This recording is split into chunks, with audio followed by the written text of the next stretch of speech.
Wow.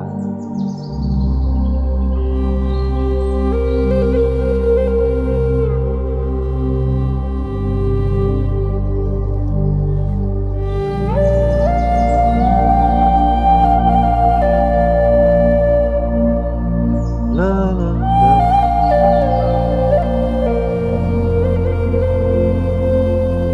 La, la, la, la.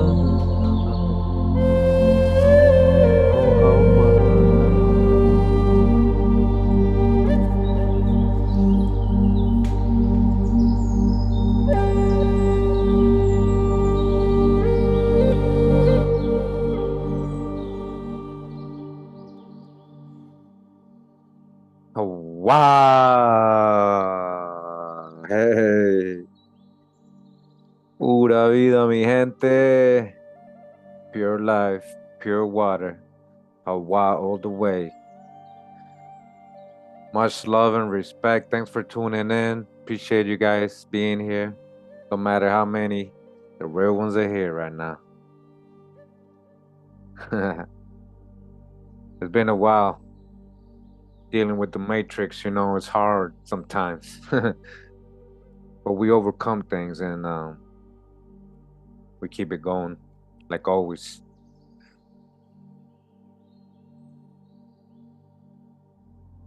Oh, wow, always.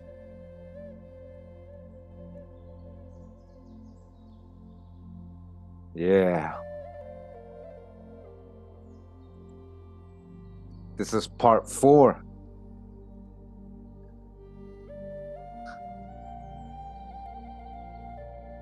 Wow. Welcome, welcome.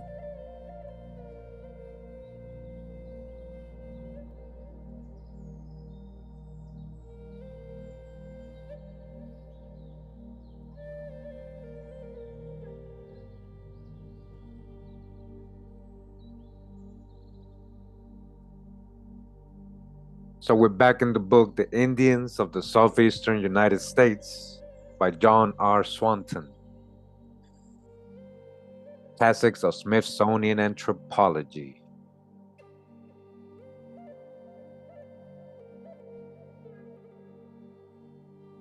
We're going to continue where we left off. We've been doing this in alphabetical order, getting to know some of these tribes, a lot of them that people have never really heard of, and who they might be related to, what regions of the southern U.S. they were located, possibly might be related to you guys, possibly might be ancestors of you guys. So it might be of interest to you. We're going to continue that water. Make sure the music's not too loud. Make sure you guys can hear my voice. Let me know. If the music's too low, just let me know also. Yeah. La la la. Hey, hey, hey.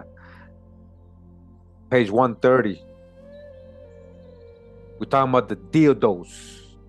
Is that how you say that? Or Deados? Deados. A tribe which seems to have been living at the end of the 17th century between the Trinity and Navasota rivers in Texas. Little is known about them but the name and a statement that they had separated from the Bidai Indians.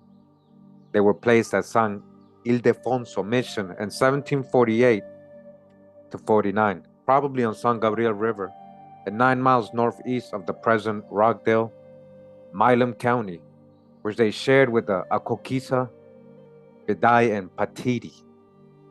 With the others, they abandoned this mission in 1751, joined by the Nabedachi in a raid against the Apache, and then settled for a time near San Javier Mission. They may have been swept away in the epidemic that raged among the Indians of Texas in 1777 to 78. All right, there you go. I've never really, I don't know if I have come across this tribe, this name. I might have through their other, like definitely the Akokisa, right? Atacapa. So they shared an area with them, right? So they said, we don't know what happened, but all of us do know what happened. They can't play that on us anymore. Talking about paper genocide, enslavement, relocation, disfranchisement, all kinds of ways we can call it.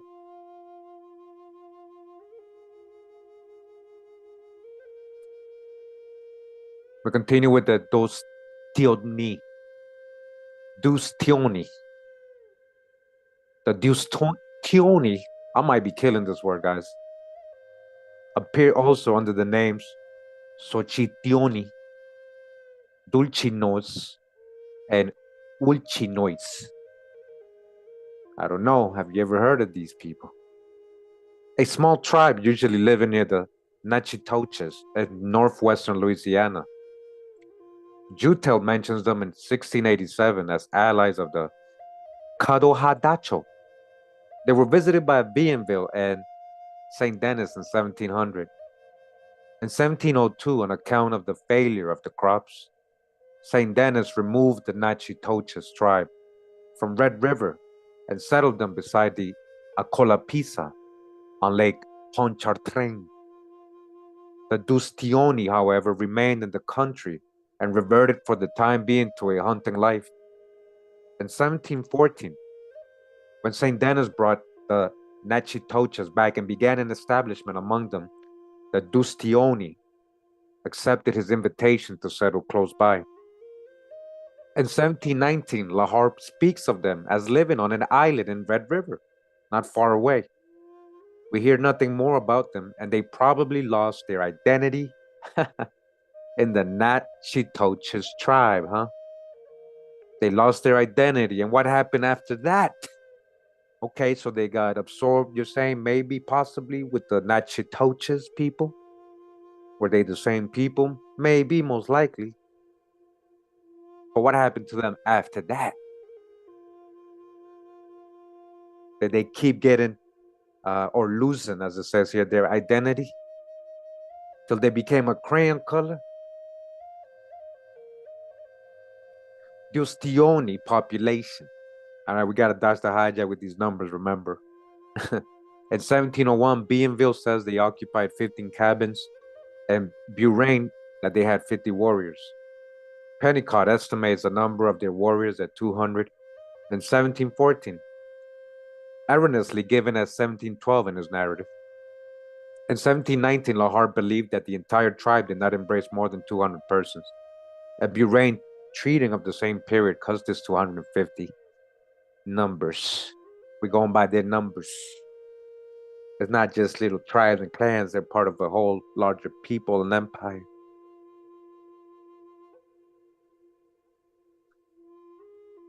We're going to move on to the E's. I guess there wasn't too many D's, right? So we start with the Eno in this book, or Eno.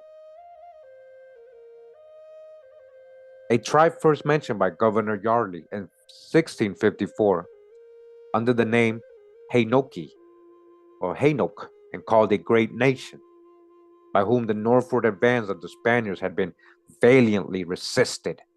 Oh, so that's why we don't know much of the Eno or Eno people, because they were a great nation that was giving the Spaniards a little trouble.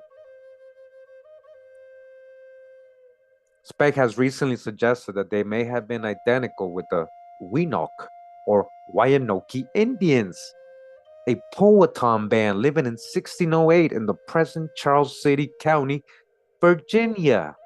The Eno. These could be your ancestors. A great nation that valiantly resisted the so-called Spaniards.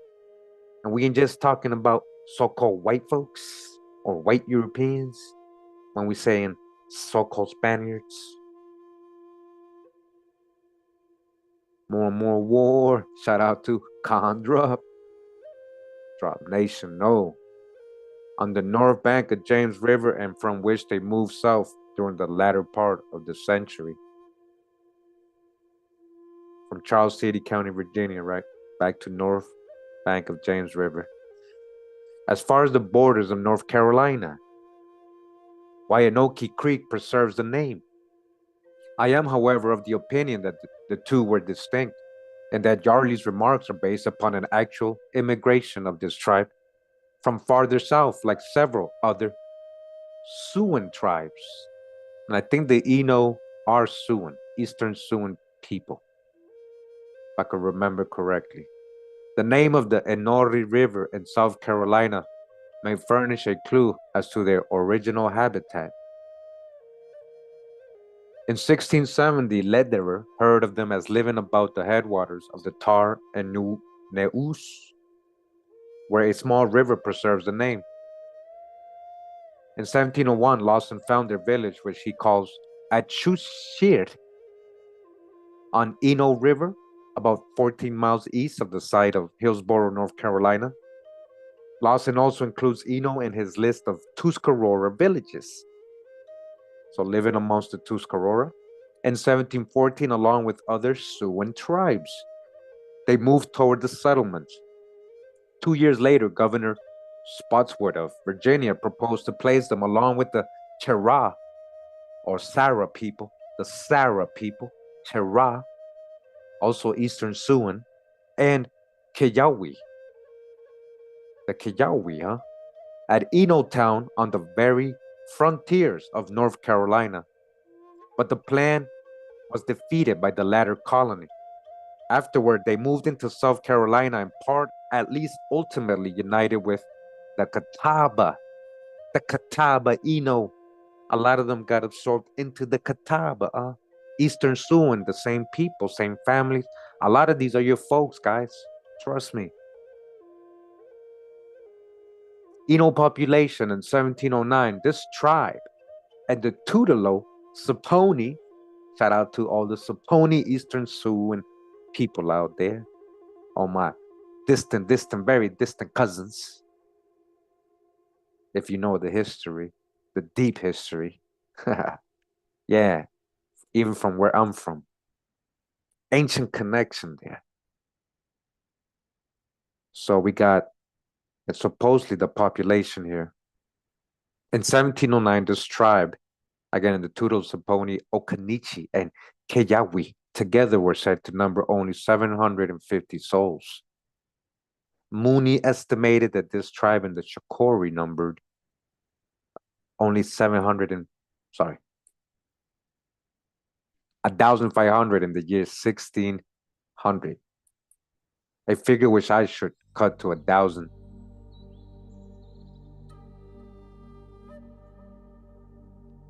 And again, we dodged the hijack with the numbers, because we know about their little schemes, their little enslavement schemes and indentured servitude schemes and paper genocide schemes.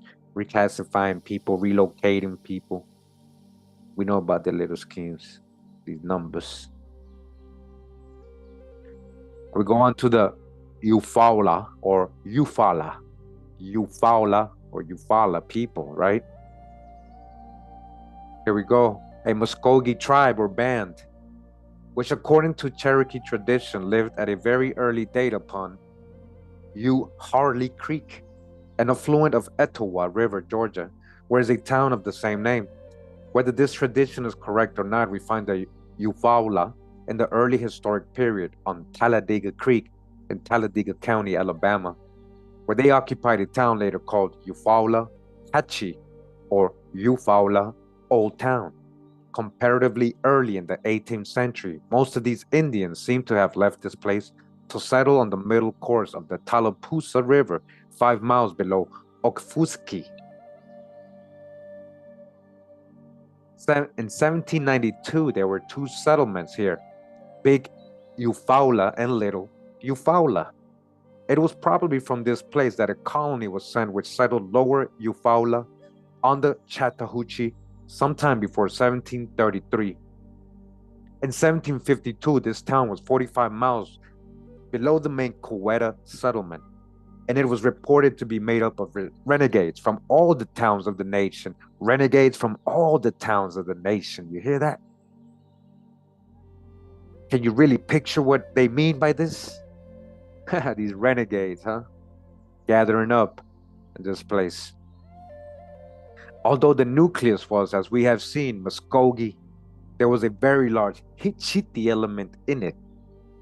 The census of 1832 to 33 mentions a village belonging to these people known as Fus-hatchees, though this may have contained Southeastern Indians. In 1767, Roman says a colony of Eufaula Indians went to Florida and established themselves in a town called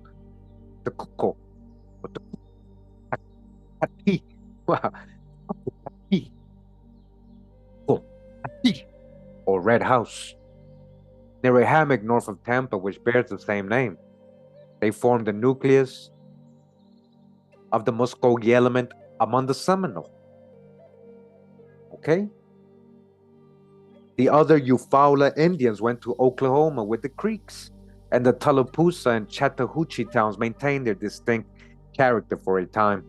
But the square ground of Lower Eufaula has now long been given up.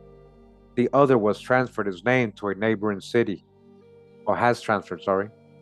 Early in the 17th century, we hear of a town in the southern part of the province of Guale called Yufala or Ofulo, which may have represented a branch of the same people. And there is another, or possibly it is the same, between the Altamaha and Cumberland Island, and the name of which appears in the Timucua form Eufala or Ufera. You guys see how they're spreading around?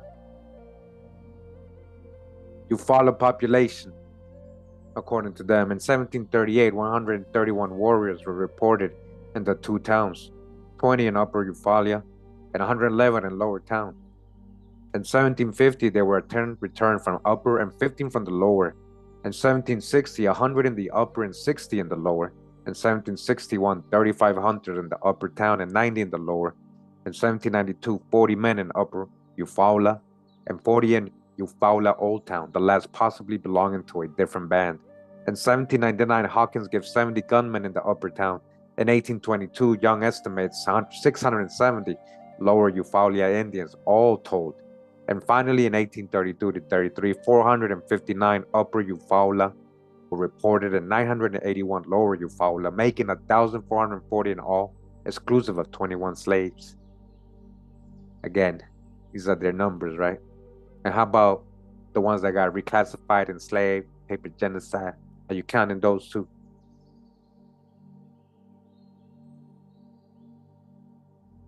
And we move on to the Eyeish or Eyeish. Eyeish or Eyeish.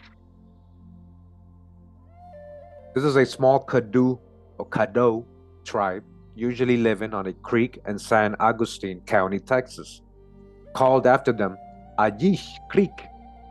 They are first mentioned in the Elvis and Vietnam narratives of the Soto expedition, from which it appears that in 1542 they were encountered by the survivors of his army in the region they later occupied.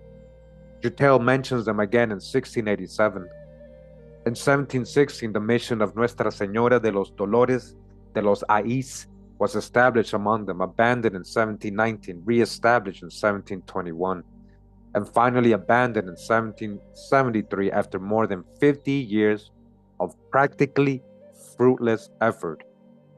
In 1768, they were reported as among the worst Indians in Texas. Worst to who? To the hijack? In 1785, they were living on Atoyac River, and in 1801, Sibley says they were almost destroyed by the smallpox. In 1828, they were between the Brazos and Colorado, and after this time, they united with the other Caddo tribes and followed their fortunes. And here's their population again. Eyeish population, 1716, their town consisted of 10 cabins and 70 families. In 1779, there were said to be 20 families. Okay, you guys see, right? Like, you guys can pause it. You guys see their numbers. And we move on, page 133, we got what they're calling the Freshwater Indians, or Agua Dulce. Yeah, here in Costa Rica, we got a drink, we call it Agua Dulce, which is basically the boiled hard sap of the cane. This is like before it's processed and everything. And you boil that, it's like a little tea, right? It's like a little sweet tea. I call it Agua Dulce. So Freshwater Indians, huh? The name of Agua Dulce was applied to the Spaniards, to the inhabitants of a group of related Temuco towns along the lagoon south of St. Augustine, Florida, the southernmost being on the upper course of the St. John's. In 1602, the following Christian towns, right? In parentheses, there's a reason for that. And there's a reason why these Indians were so easily like persuaded to start praying. It was natural to us. Are mentioned in this province. So the Christian towns are mentioned in this province: San Sebastián, Moloa, Antonico, Tocoy, and San Juan or San Julian. Later list omit the first two, but add Filache, Equali, or Toquale, Anacape, and Mayaca, though Mayaca is not always included. Again, say what? Mayaca, Maya, Mayak, Mayaca. Mayaca, Mayaca. The native name of Antonico was perhaps Tunza.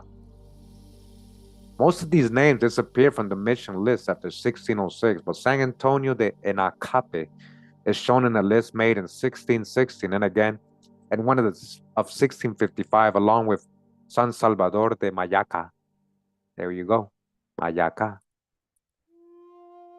Mayak, motherland, coming out of the primordial waters.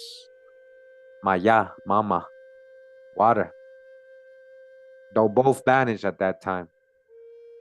Ponce de Leon made his landfall on their coast in 1513, and the French captain Ribault touched upon it in 1562 and 1564, but we hear little of them until St. Augustine was founded in 1565, after which time the missionary work was extended to this province. And in 1655, as above mentioned, there were two missions in the two southernmost towns, San Antonio de Anacape and San Salvador de Mayaca, or Macaya. Mayaca is the only town mentioned very frequently. Fontaneda speaks of it along with a sister settlement, Mayahuaca. Yeah, Wakanda forever, man. Mayahuaca. Waka, waka, waka.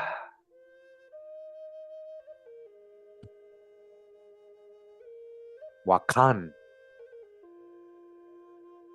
Anka, which seems to have been on the coast of Mayaca, also appears in the narratives of Laudonnière and Le Moon. All right, we're just talking about some Huguenots. By 1680, Mayaca had evidently been abandoned by its original inhabitants, as it is represented as a new conversion. This probably means that it was occupied by Yamasee or Guale Indians, and that the population of the province was already on the decline, a decline which continued, as we know, into the early part of the 18th century, when the entire Timucua nation disappeared. Oh no, oh no, they disappeared. Just like poof into thin air. They just vanished. They just disappeared. Puff, you're gone. Nothing happened. They didn't do nothing. They just disappeared like a magic show.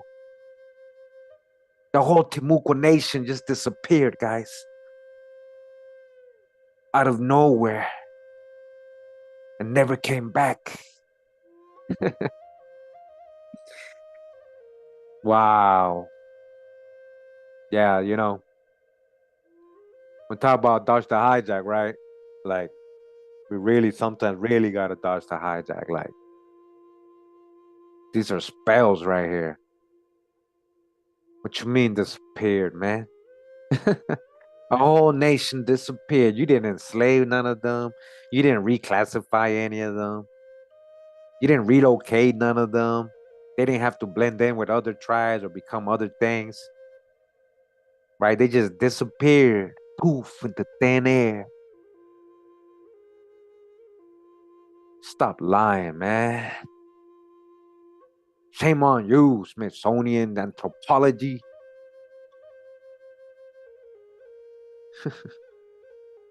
Population, yeah, right. There are no separate figures. Yeah, whatever, man.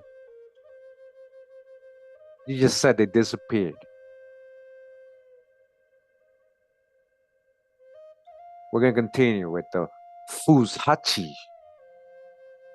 I hope they don't say they disappeared too, right? But then the Cherokee got like exaggerated numbers, right? 20, 30,000 Cherokee, 50,000 Cherokee, right? Okay, everybody's Cherokee now. Or so-called black. Or even so-called white. Okay, because I seen them. I do genealogy, I help people. I see it. They're classifying Indians white. Same family, 10 years later, Negro. But in the Creek territory, they're being called white. Break the spells, man.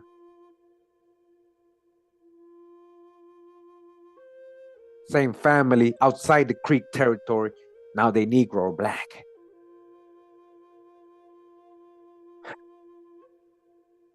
We're going to continue with the Fus-hatchee. Talking about disappeared, man. In the Decrani map of 1733, this unit appears on the south side of the Tallapoosa River, but it was later on the north side, and the Decrani map may be an error. It is mentioned frequently until the time of Hawkins, who has left a description of it, as it existed in 1799. Some of these Indians reached Florida before 1778, and the remainder followed after the Creek War. When the Seminole were transplanted to the other side of the Mississippi, these people and the Kanhatki formed a single settlement under their name in the southern part of the Seminole territory. But their square ground was known as Thliwahali because it is said that it was organized by some Liwahali Creeks.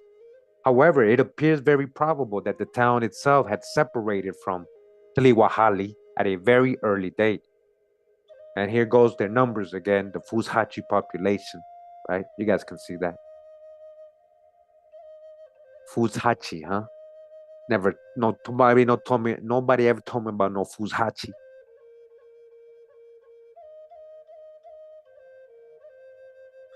Or Agua Dulce Indians that you said disappeared into thin air.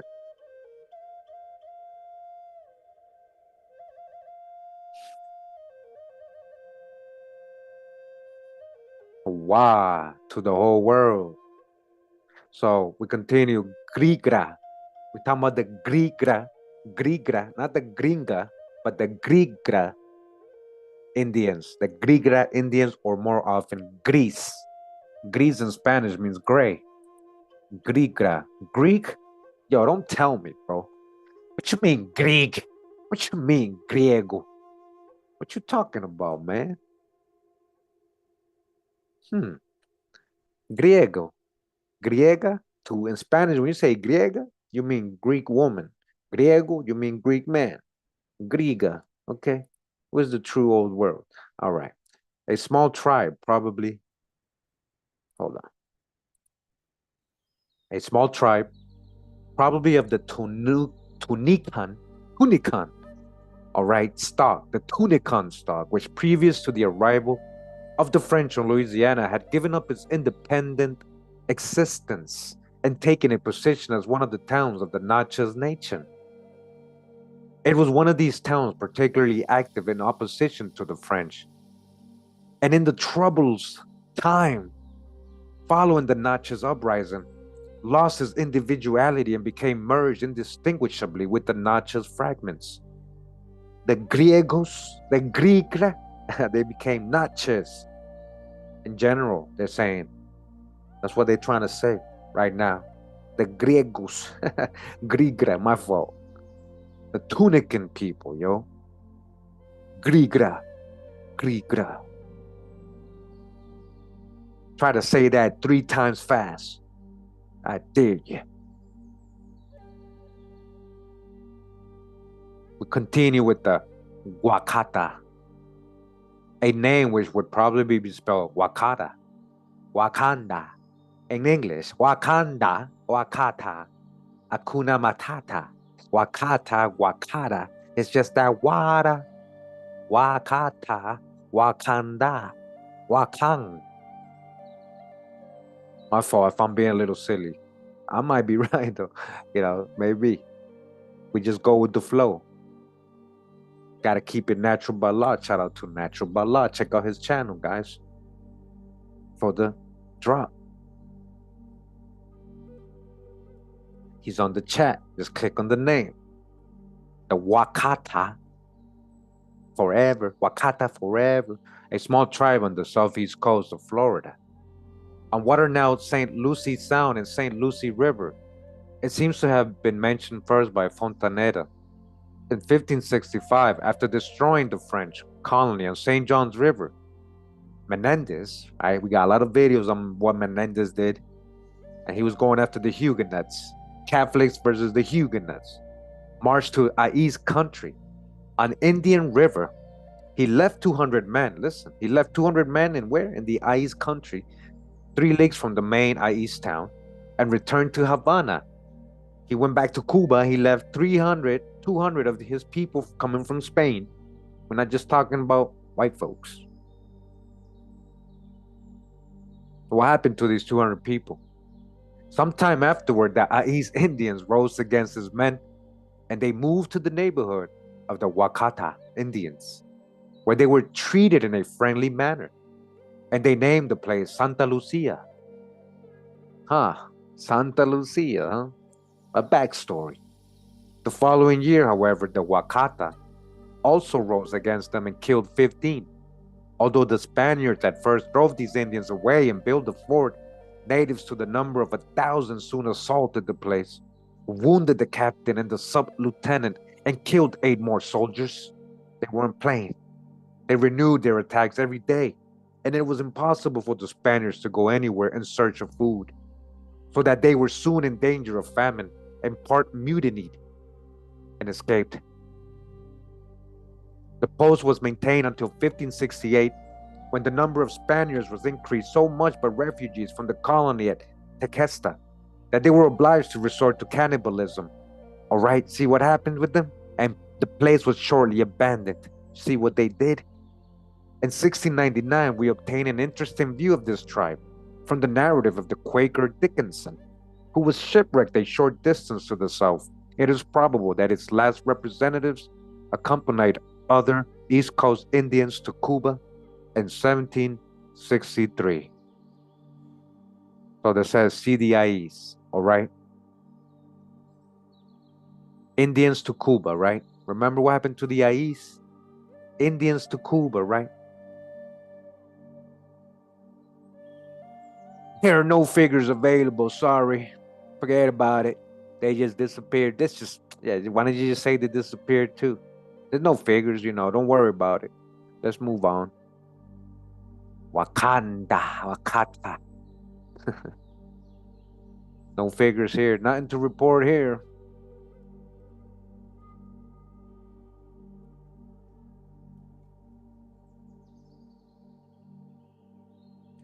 We're going to continue with the Guale.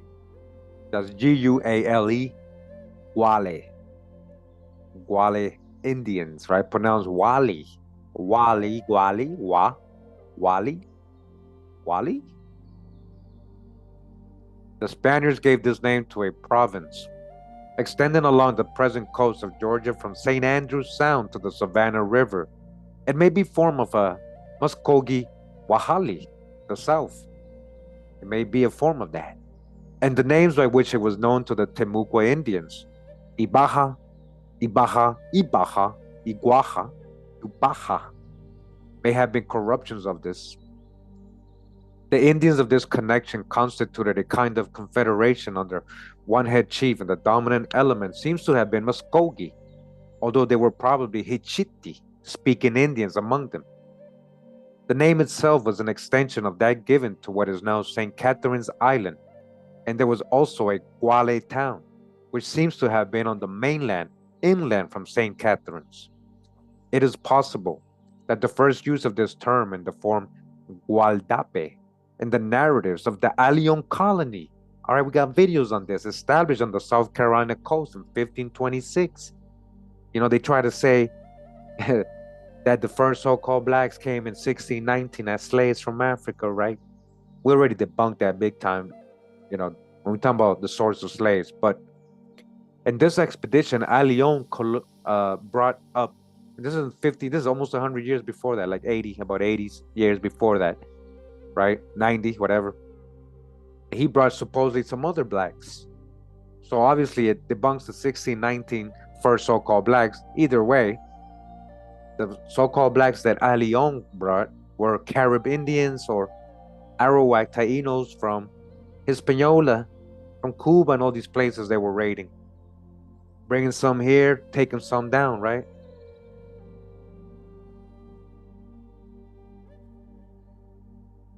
I got a great video on Columbus, guys, so-called Columbus. He was a Portuguese Sephardic Jew, so-called black man. So Allion, all these people as well. All right. The final settlement was made on a river called Guadape. All right, this colony established in South Carolina in 1526. You only hear about Jamestown, Roanoke. That's where they want you to start history, guys. That's what I'm trying to explain to you. I hope you understand. There's a whole history they leave out of all these people we've been learning about fleeing the Inquisition. They come in as many different forms and tags and statuses.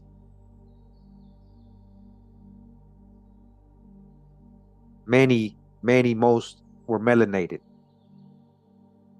Wake up. I'm trying to.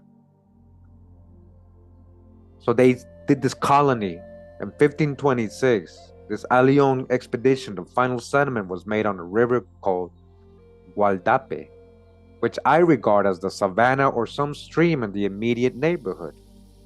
In 1662, the Huguenot colonists, Huguenots/Moors, who had fled the Inquisition and settled in southern France and became known as Huguenots. Huguenot means confederation, confederate, comrades coming together.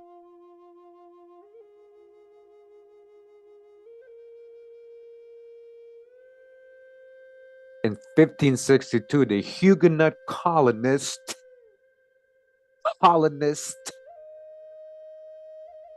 of Port Royal heard of this island under the name Guade and visited several times to obtain corn. Yeah, corn, huh? Maíz. Then I just dropped a video on maíz yesterday. After Spain had displaced the French in 1565, Jesuit missionaries established themselves in the province And one of these, Domingo Agustin, composed a grammar of the language, but they soon abandoned the field in despair. And in about 20 years, their places were taken by Franciscans whose work began in 1573 and who soon had a chain of missions along the entire coast. In 1597, all of these missions were destroyed in general uprising.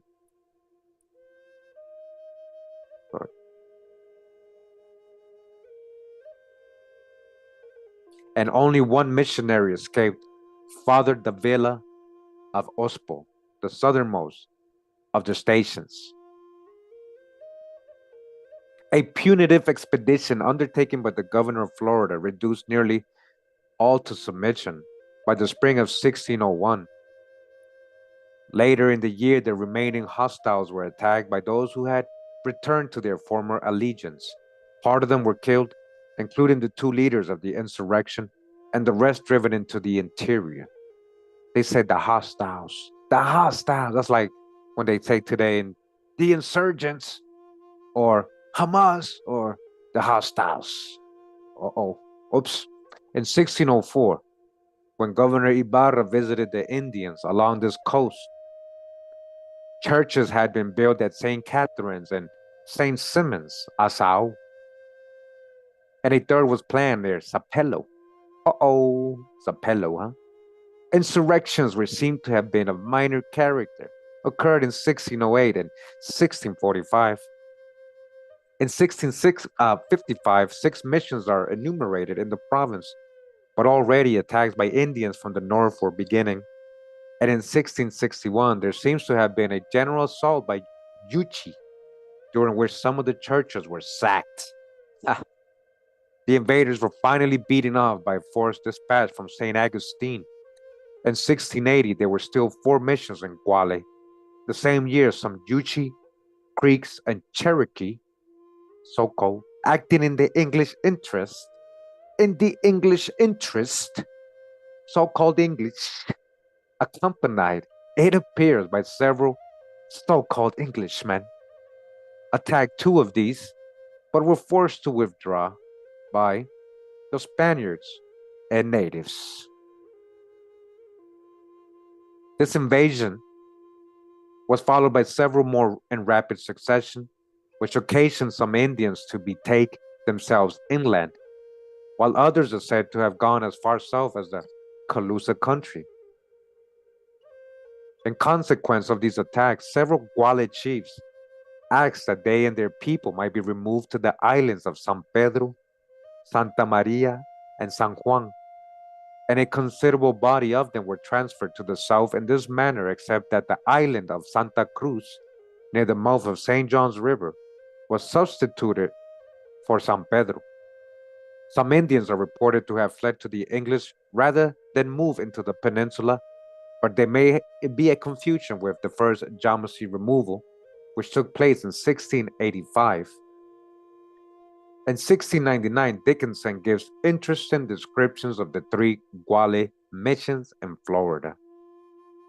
It is uncertain whether these former Guale Indians accompanied the Yamasee to South Carolina in 1702 or not, but the remnant was evidently incorporated into the Yamasee population after they returned to the peninsula in 1715 and gradually disappeared along with the Yamasee tribes itself. Everybody just be disappearing, guys, like poof into thin air, like a magic wand. Somebody just like, everybody just be disappearing. Though in 1726, there were 2 missions near St. Augustine occupied by Indians of the Iguaja nation. Iguana, what? Dracan. And in 1728, 2 towns are noted served by 1 missionary. This mission station was said to be called commonly Eyeish. Eyeish. And we ain't talking Chinese, all right? Fearing attack from the hostile tribes, they later moved within the very shadow of the fort. And as stated, they probably became fused with the Yamasee, who you're saying up here that they disappeared along with the Yamasee, huh? So they eventually all disappeared. Then again, everybody just disappeared, guys.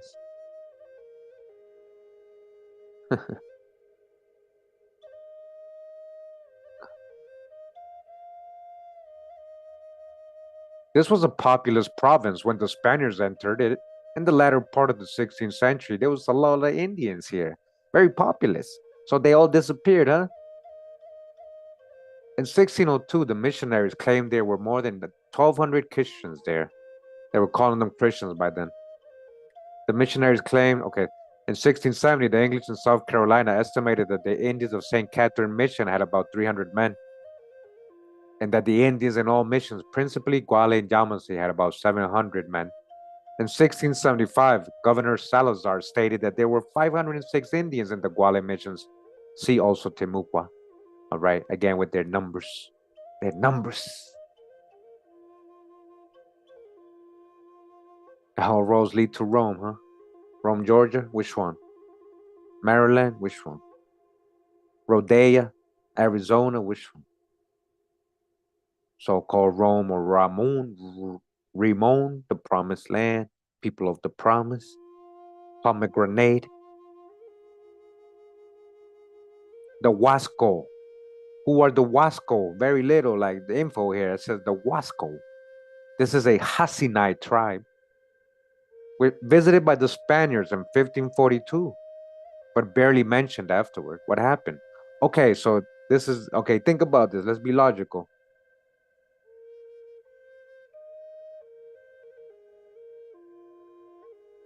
So the Guasco existed.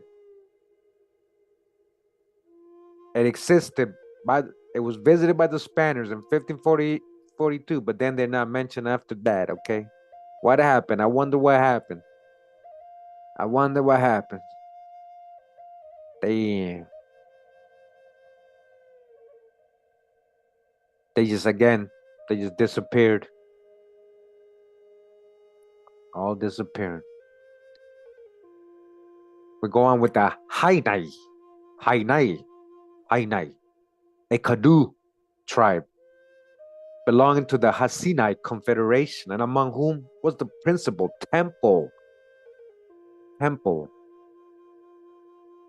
It would seem that they often supplied the head chief.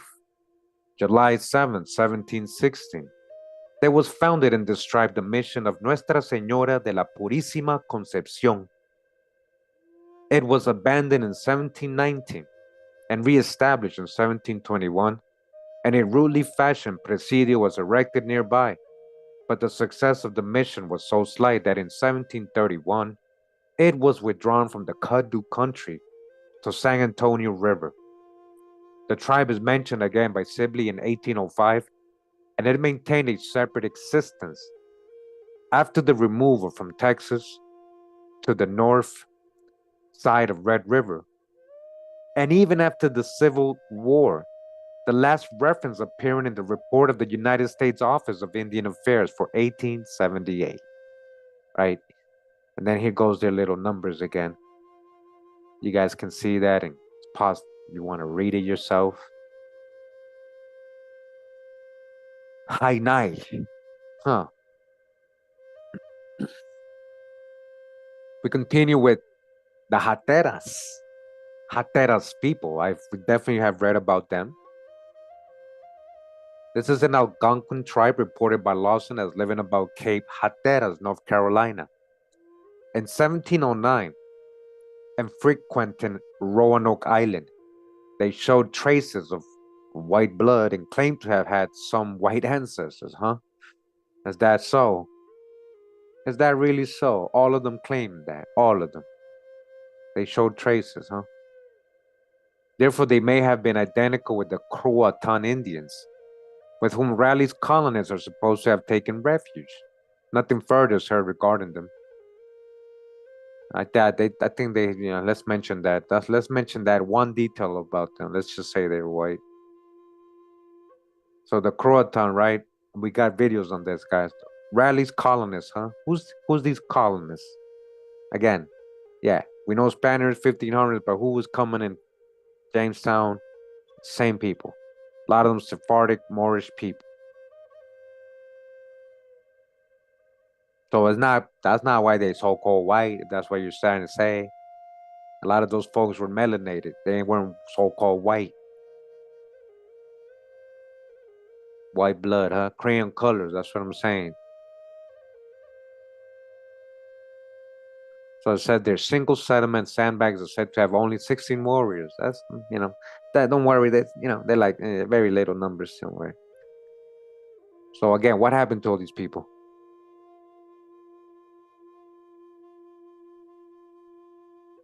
We move on with that. Hilibi. Hilibi, huh? This is a Muskogee town and a sub-tribe in the Creek Confederation. This is said to have been built up originally of outcasts from other villages. Huh. Outcasts. Now that's a whole different thing. We're talking about renegades. And you're talking about outcasts, huh? From their own villages. If a village is outcasting you, usually it's for a bad thing you did. You can't be all like, oh, all the Indians are good, like, so we got a crazy town here, huh, of outcasts, huh? Whatever that reason, maybe they could have been reasons where they got outcast for the wrong thing, and these were like good people. But in general, why people are outcast from the tribes? That's some deep stuff right there. So we got a whole Muskogee town, a sub-tribe, so-called Creek Federation, originating from a bunch of outcasts from other villages. We're not talking about Indians, right? It is perhaps the Ilapi, which Rangel mentions as a town near Fus-hatchee, where the bulk of Deado's army was sent for provisions in May 1540. This place was near the site of the present Augusta, Georgia. In northwestern Georgia is an affluent of the Chattahoochee called Hilibi, which probably indicates the position of a former Hilibi settlement. Bishop Calderon of Cuba, in the report of his visit to Florida in 1675, lists a town called Ilapi among the lower creeks and another Hilapi in the upper division of the tribe.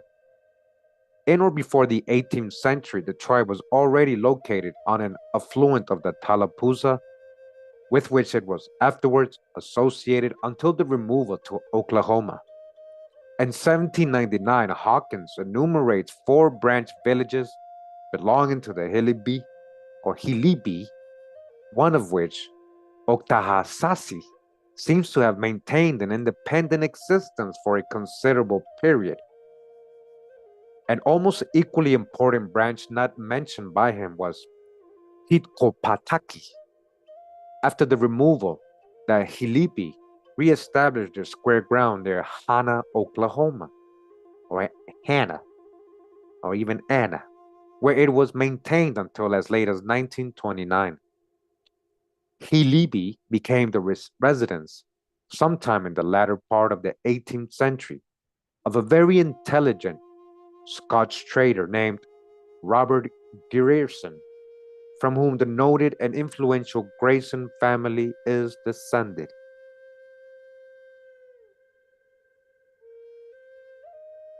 So this is the numbers they're giving you, right?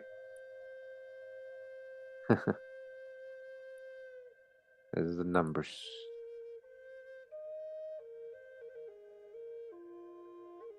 Appreciate everybody in the live chat. Thank you for tuning in. Hearing me read this, all the way to the end. Thank you for making the time to be here. Even if you watch also later on, appreciate the time you spent and the videos learning with me, learning together, dodging the hijack, pulling out the babies, surfing the wave. Hitchiti, a very ancient name, guys. Talking about poverty porn and all these ancient places. Hitchiti. This was considered the mother town of a considerable group known to themselves as Atsikhata or Atsikhata, living in what is now southern Georgia and northern Florida. It appears first in Deado's narratives under the name Okute, as a province and a chief on the lower course of Okmulgee River.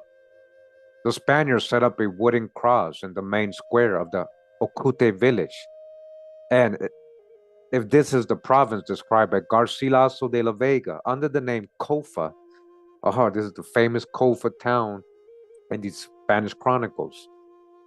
If you guys watch those, chronicles, you know what I'm talking about. Like, if it was there that the invaders left their only piece of ordnance.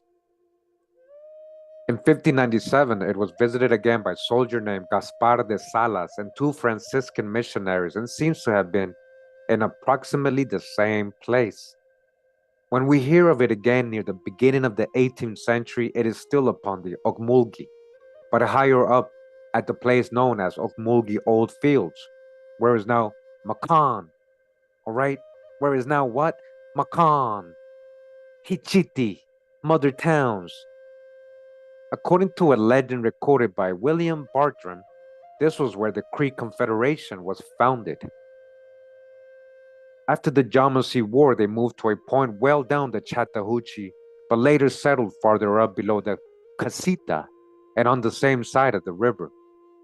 Hawkins gives a description of their town as he found it in 1799 and informs us that there were also two branch villages on and near Flint River named Little Hitchiti and Tutalosi, or the Foul Town. In 1820, we hear of a group of 6 towns known as the Foul Towns, but some of these were probably not branches of Hitchiti. The census of 1832 to 1833 gives a Hitchiti village named Hihahe, or Hihaj. After removing to the west, the Hitchiti settled in the central part of the Creek Nation, about the present Hitchita Station and near Ocmulgee. Part of these people migrated to Florida, and those who subsequently moved to Oklahoma with the Seminoles settled in the northern part of the Seminole Territory, where they maintained a ceremonial ground of their own for a considerable period, right? Just talking about a lot of your ancestors here. And here goes their numbers again, and they try to add the Negro word up in there, like we don't know what these people look like in ancient times and up into recent, very recent too. Talking about copper-colored tribes of America. And play those games that you try. They got some. That's what. So who were these so-called Negro slaves? Show me their genealogy. Show me who they were. Prove to me who they were. That's what I thought. That's what I thought. Yeah, that's what I thought. Okay, because we know they were calling Indians Negroes too. We know they were calling Black Europeans Negroes too.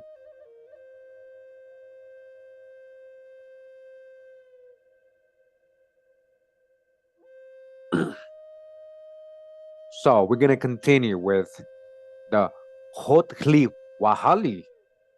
Hothliwahali. That sounds like holy camole, holy guacamole, like Hothliwahali.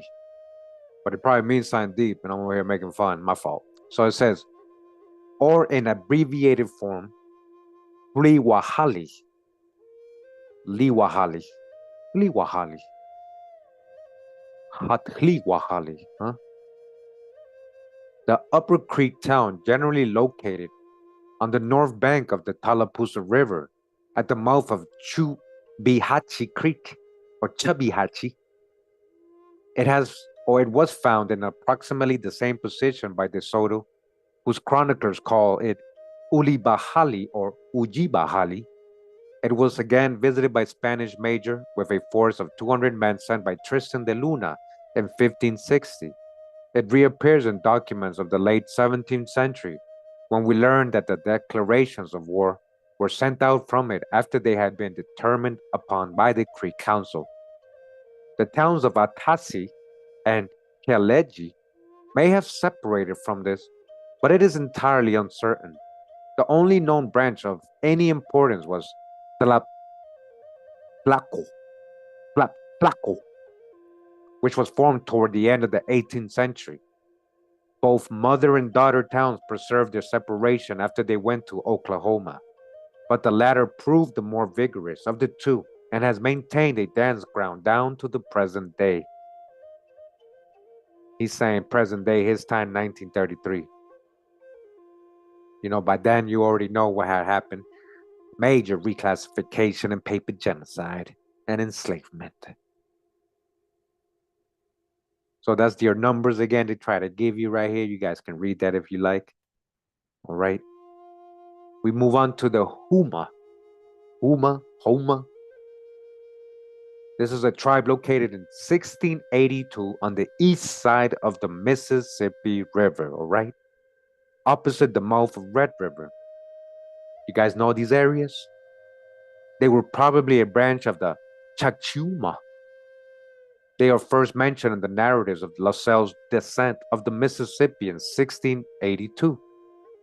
In 1686, Tonti made an alliance with them. And in 1699, Iberville, the founder of Louisiana, renewed this and gives a considerable description of their town. In 1700, Iberville visited them again, but found that half of the tribe had been destroyed. By an abdominal flukes, really. In parentheses. Did you poison them? Did you cause this to happen? Did you actually enslave them? And you're trying to say they all died of a disease? Because we caught you lying about that before.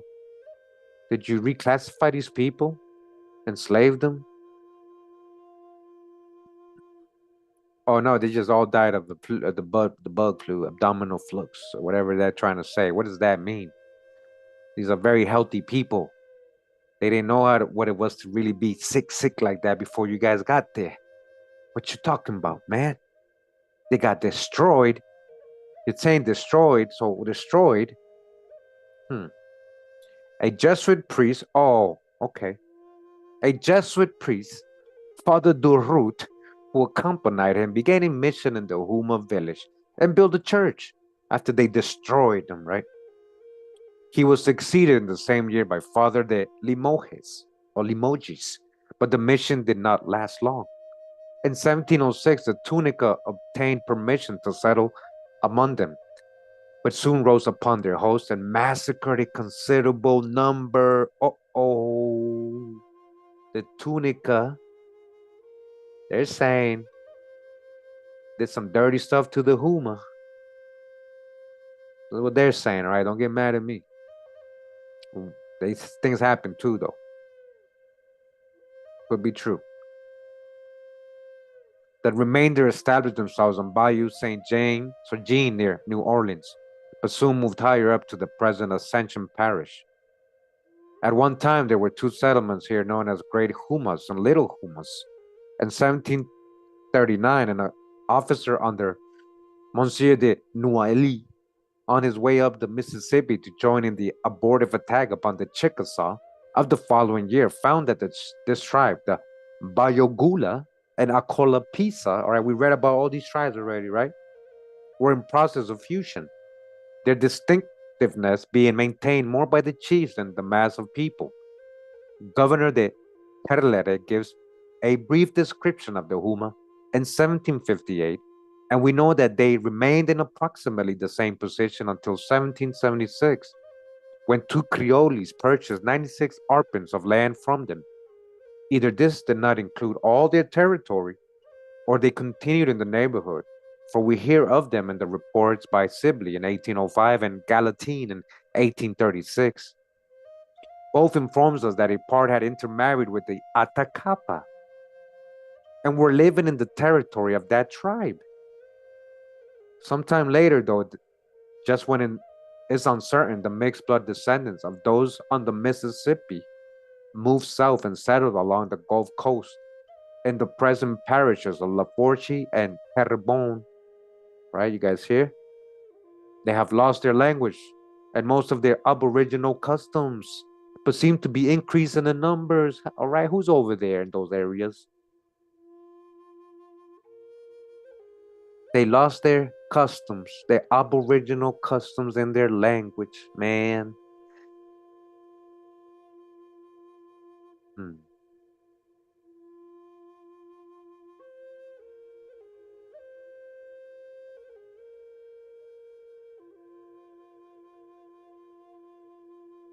So guys, we gotta try to stay on topic. You know, you guys, I don't know what you guys talking about. Yeah. Again, we ate the whole crayon color thing.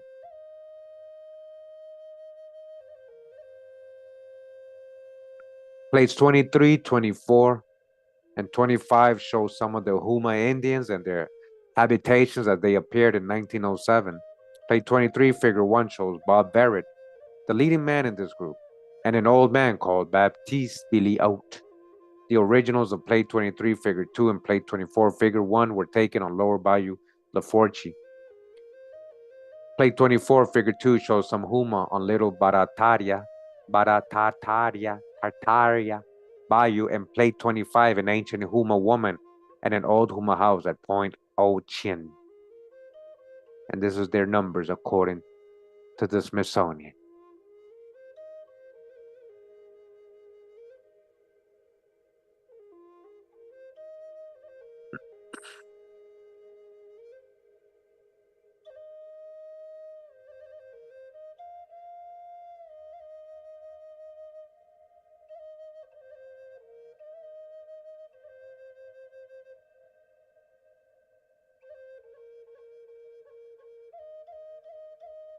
And we're gonna go ahead and end it there, guys. It's been an hour, about an hour and 10 minutes already.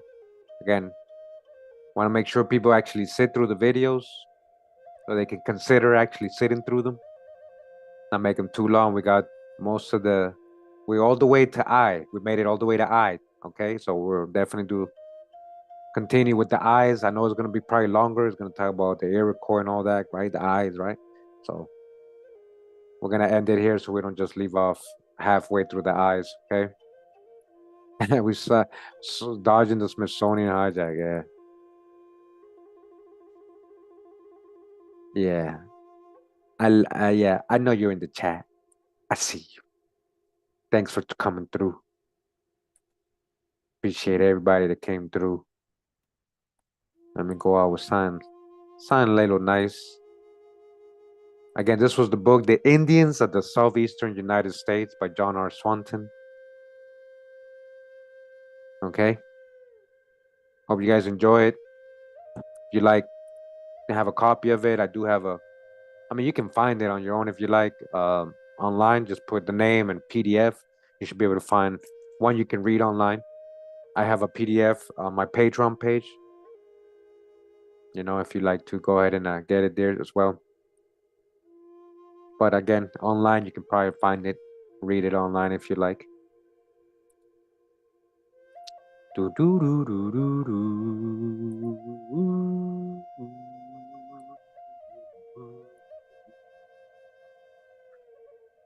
Yeah. One second. So again, I appreciate everybody that came through. I know I was out for a while. Like, where's he at?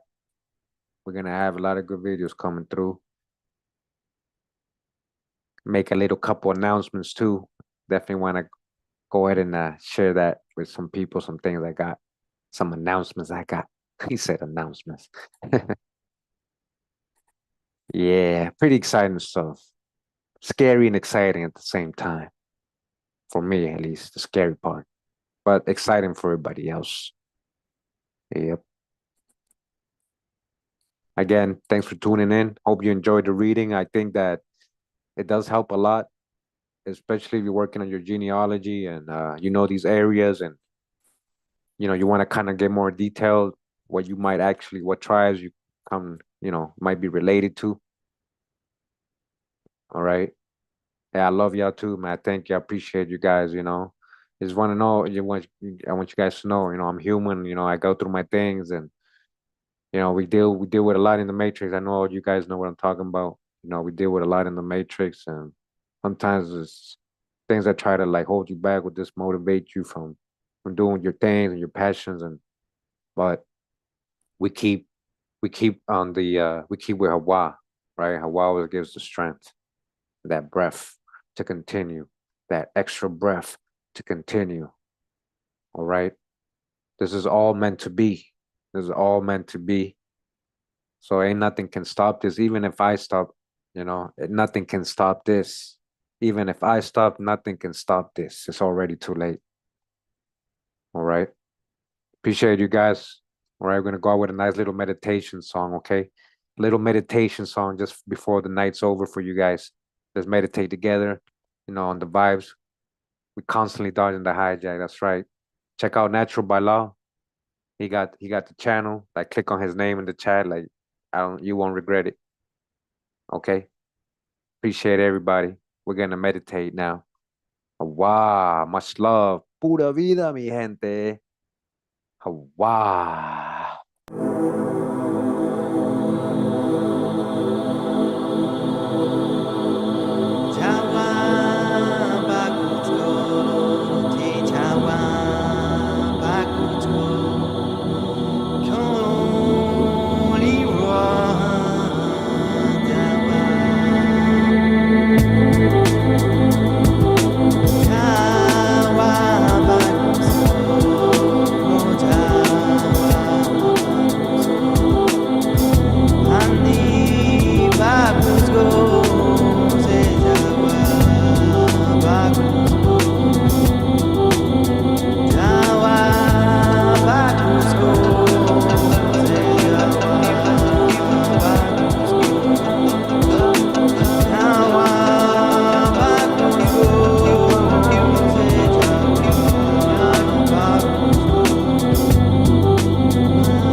Oh, wow.